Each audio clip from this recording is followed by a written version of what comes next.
वस्सलातु वस्सलामु अला रसूलिल्लाह व अला आलिहि व सहबिहि व मन वाला, अम्मा बाद। आज एक वाक़या हम सुनते हैं जो एक नौजवान के ज़रिए अल्लाह के रसूल सल्लल्लाहु अलैहि वसल्लम को पेश आया, और वो जो हदीस है उसका पूरा मतन जो इबारत है अरबी तो मैं नहीं पढ़ूँगा, वक्त कम रहता है, लेकिन उसकी रोशनी में हम ये बात करेंगे। देखिए, आज की दुनिया में, हमारे गांव मुआशरे में भी और पूरी दुनिया में रोज़मर्रा की ज़िंदगी में, यहाँ तक कि अदालतों में इंसाफ के लिए भी, और जो बाशऊर मुआशरा होता है, एक माकूल तरीक़ा ये समझा गया है कि कोई भी छोटा या बड़ा मामला हो, कोई इख्तिलाफ़ हो, किसी से कोई तनाज़ा हो, कोई झगड़ा हो, और किसी मामले की असल हकीकत को अगर समझना हो तो उसका बेहतरीन तरीक़ा ये है कि आदमी ख़ुद को साहिब मामला मान करके उस जगह पे रख ले कि अगर मेरे साथ ये मामला होता, ये परेशानी या ये तकलीफ़ मेरे साथ होती तो मेरा नुक्ते नज़र क्या होता, मेरा फ़ैसला क्या होता। किसी का भी दूसरे का मामला होता है तो आम तौर पे लोग के सोचने का तरीक़ा कुछ और होता है, लेकिन जब ख़ुद को उस जगह पे रख कर के आप सोचेंगे तो हकीकत समझ में आएगी और मामले को अच्छी तरह से आप समझ सकते हैं। ये उसी ज़िम्न में अल्लाह के रसूल सल्लल्लाहु अलैहि वसल्लम से हमें तालीम और तरबियत का, दावत और इस्लाह का एक बेहतरीन नमूना सामने आता है। मामला ऐसा है, अबू उमामा बाहिली रज़ी अल्लाह ताला अन्हु इस वाक़े को बयान करते हैं, और ये वाक़या मुस्नद इमाम अहमद में है। शेख अलबानी जो बड़े मुहद्दिस गुज़रे हैं पूरी दुनिया में, पूरी दुनिया उन्हें जानती है, उन्होंने इस हदीस को सही करार दिया है। तो बयान करते हैं कि एक नौजवान जिसने अभी अभी नया इस्लाम कबूल किया था, अल्लाह के रसूल सल्लल्लाहु अलैहि वसल्लम की खिदमत में हाज़िर होता है।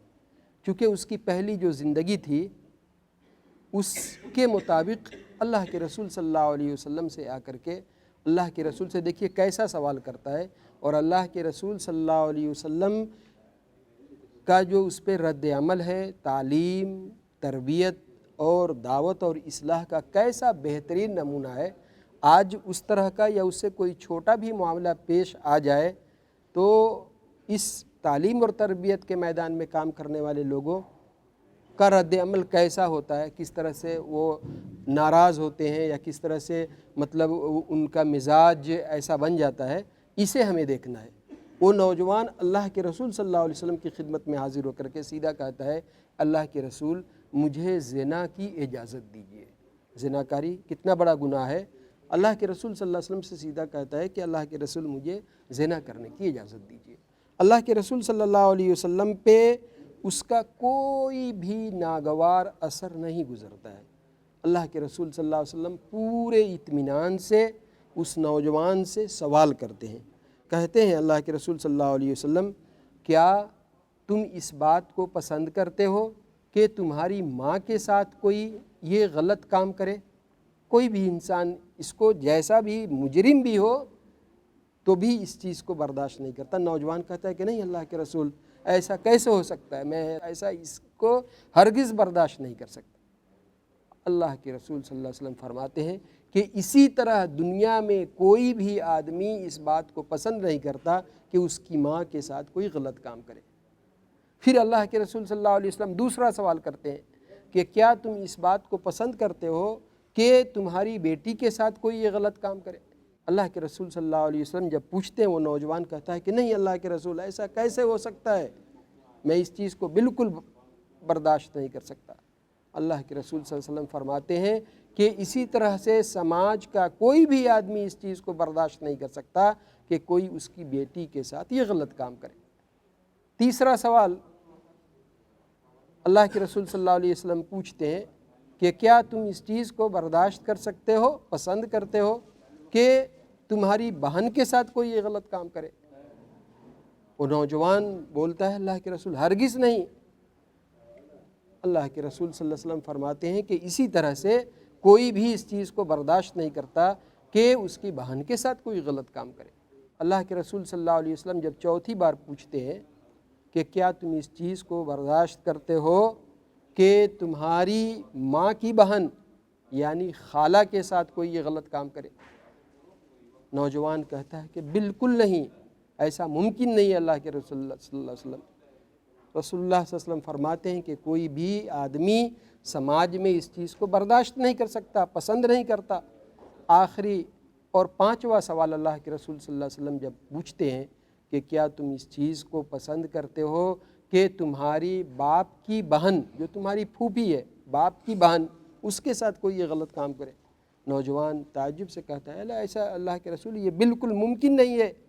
نبی صلی اللہ علیہ وسلم فرماتے ہیں کہ اسی طرح سے کوئی بھی سماج کا آدمی اس چیز کو پسند نہیں کرتا کہ کوئی اس کی پھوپھی کے ساتھ، باپ کی بہن کے ساتھ کوئی یہ غلط کام کرے۔ پھر اللہ کے رسول صلی اللہ علیہ وسلم اس نوجوان کے اوپر اپنا دست مبارک، اپنا ہاتھ جو وہ ایک شفقت کا، محبت کا، پیار کا رکھتے ہیں، اور اللہ کے رسول صلی اللہ علیہ وسلم اس نوجوان کے لیے دعا کرتے ہیں، اللہم اغفر ذنبہ، اے اللہ اس بندے کے گناہ کو معاف فرما دے، وطہر قلبہ، اس کے دل کو پاک و صاف کر دے، وحسن فرجہ، اس کی شرمگاہ کو مضبوط کر دے، باحفاظت کر دے۔ اس نوجوان کا اپنا بیان ہے کہ پھر اس کے بعد زندگی میں کبھی بھی میرے دل میں اس طرح کا جو غلط خیال تک بھی پیدا نہیں ہوا۔ ہمارے لیے جو قابل غور بات یہ ہے، جیسا میں نے شروع میں آپ کو بتایا کہ اللہ کے رسول صلی اللہ علیہ وسلم کہ آپ کا معلم اللہ ہیں، جبریل علیہ السلام کے ذریعے آپ کو تعلیم دی گئی، اور آپ کو آج کی دنیا میں نبی کریم صلی اللہ علیہ وسلم کی سیرت پہ کام کرنے والے، لکھنے والے یہ لکھتے ہیں کہ اللہ کے رسول صلی اللہ علیہ وسلم ماہر نفسیات تھے۔ ایک سائیکلوجی ہوتی ہے، سائیکلوجسٹ جسے بولا جاتا ہے، ماہر نفسیات۔ آدمی سامنے ہے اور آدمی کے حالات کو جان کر کے، سن کر کے، پڑھ کر کے، اس کی اصل جو وجہ ہے اس کو سمجھ کر کے آپ صلی اللہ علیہ وسلم اس کے حساب سے اس کی تعلیم دیتے تھے، اس کی تربیت کرتے تھے، سوال کا جواب دیتے تھے۔ آپ غور کر کے دیکھیں کتنا بڑا سوال اس نوجوان نے جو ابھی ابھی مسلمان ہوا تھا، اللہ کے رسول صلی اللہ علیہ وسلم سے آ کر کے سیدھا پوچھتا ہے کہ اللہ کے رسول ہمیں زنا کرنے کی اجازت دیجیے۔ آپ سوال سن کر کے آج آدمی کے چہرے کا رنگ بدل جاتا ہے۔ اللہ کے رسول صلی اللہ علیہ وسلم کی تعلیم اور تربیت اور دعوت اور اصلاح کا طریقہ کیا ہے؟ نبی صلی اللہ علیہ وسلم نے غور سے اس نوجوان کے سوال کو سنا اور آپ صلی اللہ علیہ وسلم سے کیسا بہترین علاج بتایا جو آج اس دنیا میں اس کو پسند کیا جاتا ہے۔ کسی بھی معاملے میں اس کی حقیقت کو، اس کی تہ تک آپ کو پہنچنا ہے، اس کا بہترین طریقہ یہ ہے کہ خود کو اس جگہ پہ رکھ کر کے آپ دیکھیں تو آپ انصاف تک پہنچ سکتے ہیں۔ اللہ کے رسول صلی اللہ علیہ وسلم نے کیسا بہترین علاج کیا، کہا کہ تم جس چیز کی اجازت لے رہے ہو تو سماج میں اس کا تعلق لوگوں سے ہے، جب تم اس چیز کو خود نہیں پسند کرتے ہو تو دنیا کا کوئی بھی آدمی اس کو پسند نہیں کرے گا۔ اور اللہ کے نبی صلی اللہ علیہ وسلم نے اس نوجوان کے لیے دعا فرمائی۔ تو دعا بھی ایک بہترین ہتھیار ہے آدمی کو اللہ تعالیٰ سے مدد طلب کرنے کا۔ یہ واقعہ ہے جس میں ہمارے اور آپ کے لیے ایک یہ سبق ہے کہ سماج میں ہم میں کا ہر آدمی اپنی اپنی حد تک اس اسلام کے پیغام کو دنیا تک بتانے کے لیے ہم اس کے لیے جواب دہ ہیں، اتنا کرنا چاہیے۔ سماج میں سب کے ساتھ یہ پیش آتا ہے، کبھی کسی نے چاہے وہ کوئی مسلم ہو، غیر مسلم ہو، کوئی سوال ایسا کرتا ہے جو آپ کو اسلام کے، قرآن کے، نبی صلی اللہ علیہ وسلم کے خلاف لگتا ہے تو اس پہ آدمی کو لڑائی اور جھگڑے نہیں کرنا ہے، بہت اطمینان سے جو اسلام کا پیغام ہے اس کو سمجھا دینا چاہیے اور اللہ تعالیٰ اس کو اس کی سمجھ دے گا۔ اسی بات پہ اپنی بات ختم کرتے ہیں۔ وآخر دعوانا ان الحمد للہ رب العالمین۔